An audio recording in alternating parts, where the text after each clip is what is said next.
পতিত শেখ হাসিনার রাজসাক্ষী যখন বড় ফ্যাক্টর। 2024 সালের জুলাই আগস্টে দেশজুড়ে ঘটে যাওয়া নৃশংস ঘটনার বিচারিক প্রক্রিয়ায় বড় অগ্রগতি এসেছে। মানবতা বিরোধী অপরাধের মামলায় সাবেক প্রধানমন্ত্রী শেখ হাসিনা সহ 3 জনের বিরুদ্ধে আনুষ্ঠানিকভাবে অভিযোগ গঠন করেছে ট্রাইব্যুনাল 1।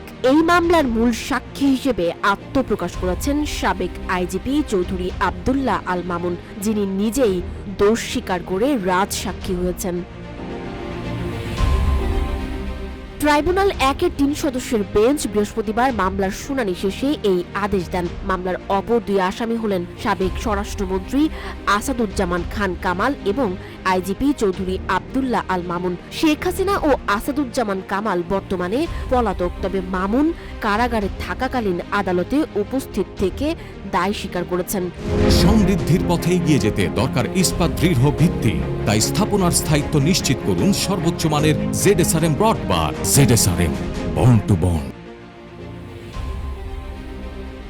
বিচারকের প্রশ্নে চৌধুরী আব্দুল্লাহ আল মামুন বলেন, I feel guilty, I will disclose. তিনি আরো জানান, এ মামলায় সাক্ষ্য দিয়ে আদালতকে সহযোগিতা করতে চান তিনি। প্রসিকিউশন বলছে মামুনের এই স্বীকারোক্তি মামলাটির মোড় ঘুরিয়ে দিতে পারে। চিফ প্রসিকিউটর মোহাম্মদ তাজুল ইসলাম বলেন, রাজসাক্ষী হিসেবে মামুনের ভূমিকা মামলার সবচেয়ে বড় ফ্যাক্টর হবে।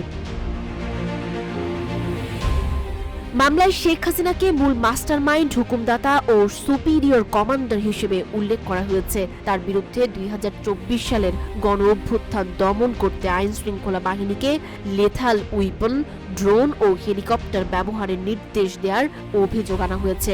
এই মামলায় প্রথমবারের মতো একজন সাবেক প্রধানমন্ত্রীর বিরুদ্ধে মানবতা বিরোধী অপরাধের আনুষ্ঠানিক বিচার শুরু হলো। এখন নজর থাকবে রাজসাক্ষী চৌধুরী আব্দুল্লাহ আল মামুনের সাক্ষ্য ও সাক্ষ্য গ্রহণ পর্বে।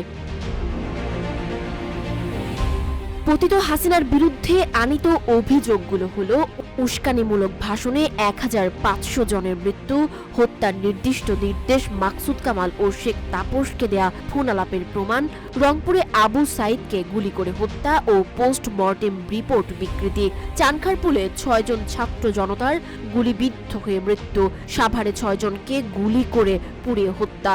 আগামী 3 আগস্ট মামলার প্রসিকিউশন ওপেনিং স্টেটমেন্ট শুনানি হবে এবং এর সাক্ষ্য গ্রহণ শুরু হবে পরবর্তী দিন 4 আগস্ট।